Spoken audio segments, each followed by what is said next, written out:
Deck bench from Titanic. It didn't sink. Alright, I made it to Fox. Got the palm trees. 20th Century Fox. Disney's 20th Century Fox.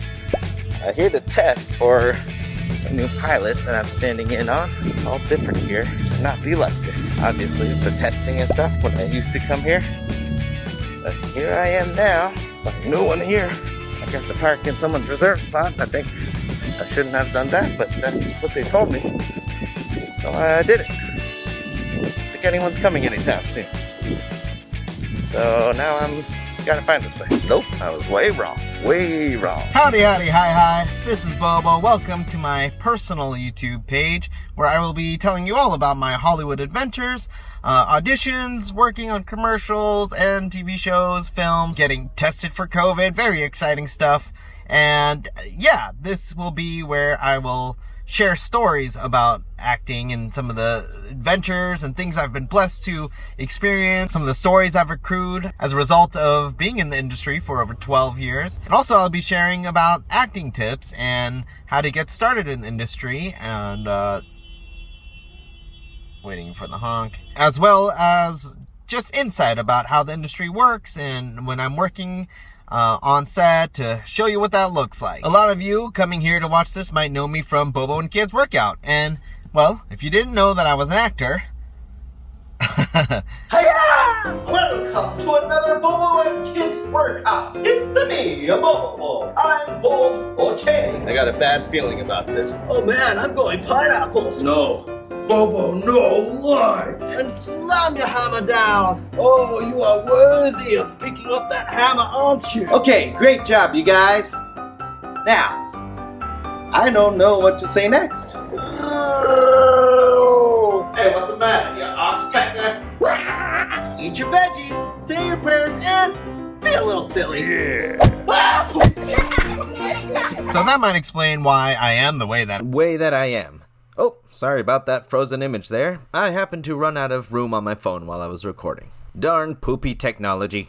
But the magic of this poopy technology is that I can keep talking while my face stays frozen. Incredible. Now, let's go back to the story. The very exciting stuff of me going to get COVID tested for a new pilot coming out on Fox. That's why you should read all the attachments and stuff they send you. Not all of them, a lot of them it's just blah blah blah, but yeah, this one I should have read because it told me to park not in the spot that I parked. Hey, look who it is. Yeah, Homer's here because he knows it's all about the dough. So yeah, I gotta go park somewhere else and then walk to a stage. That's where I'm getting tested. Like I said, it's all different. And look at that. A New York street. Right on the side here. And then it's just like business building. I am an actor, so that's what I do. So on this vlog, you'll get a little bit of a peek behind the curtain, the man behind Oz, if you will, which, you know, I don't equate myself to the magic of Oz in any way, except for, you know, the Munchkins. I actually played a flying monkey once. I was actually the king of the flying monkeys. Nico, the king of the flying monkeys. That title was self-proclaimed. But it was applicable. It was a lot of fun. It was in high school, our High School Musical. Not like the Disney Channel High School Musical. Though I could have probably done that. So, Fox stages have these cool murals on them. This one kind of looks like it was done by a 5th grader. But, you know, I'm sure it was really cool back then. And then this one, look, Simpsons.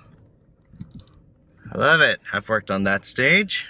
I've auditioned next to this stage. So here I am about to get tested for a new Fox pilot. It has a couple very big name actors as well as writers from a very popular TV show, long running show, and a very famous comedy director. So it should be a hit. I feel like it's going to be really funny with these actors. You can't go wrong. They're extremely seasoned. They're, you know, you would know who they are if you heard their names. I just don't want to share yet in case, you know, NDA, all this stuff. But I mean, you'll probably hear of it sooner than later. Anyway, I'm standing in for the week. That is person who fills in for the actor while they're getting their makeup on, or getting dressed, or rehearsing for the next scene, or eating donuts, or taking a nap. Could be getting COVID tested. The hills are alive with the sound of parking. What the stand-in does is that they step in for the lighting purposes and camera purposes and blocking, etc. Which, as an actor, it uses your acting muscles, and it can be a very technical job. The real requirement that most shows have for a stand-in is that you match the height and the skin tone of the actor, which, you know, I do for many of my fellow Asians. But that isn't always the case. Sometimes they have stand-ins that are not like the actors at all. Like on a particular show that I ended up working on, I saw the actor and I was like, hey, that could be me. Like, I could totally stand in for him. But the incumbent stand-in was this 6-foot-tall white guy, who was nothing like the actual actor. Well, it is what it is, not that he was bad at his job or anything. I think he knew the ADs, and, you want to bring in people that you trust, and you can't just trust anyone to be a stand-in. It's a pretty technical job, and it takes a lot of work, and you have to know your stuff, and you have to be trusted,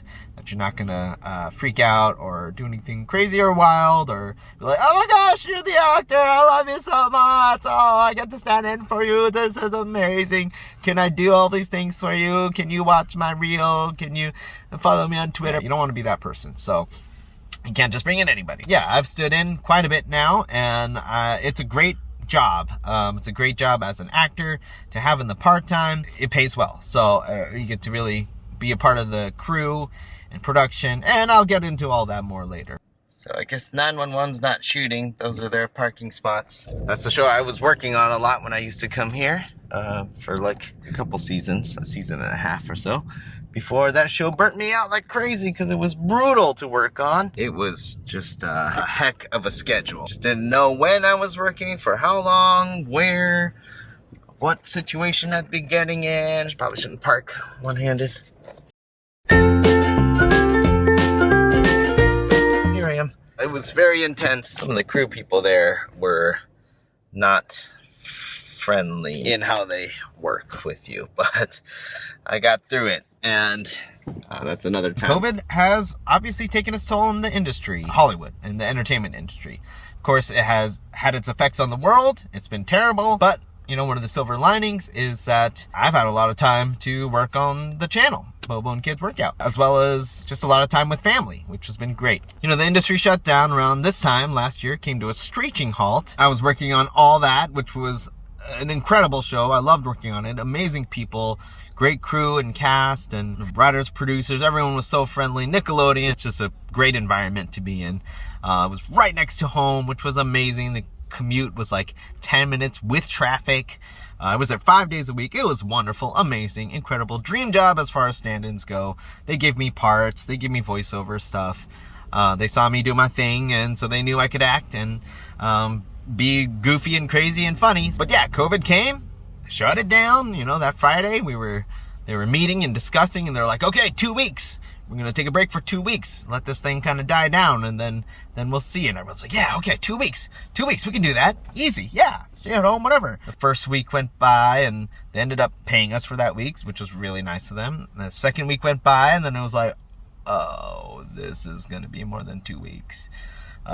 Okay, a few weeks. Yeah, a few weeks. And then that turned into a couple months, few months, and then now 60 weeks or whatever it is later, here we are. And that show, unfortunately, never came back. It looks like it won't, because everybody has pretty much moved on, even though it was never officially canceled, because it was good.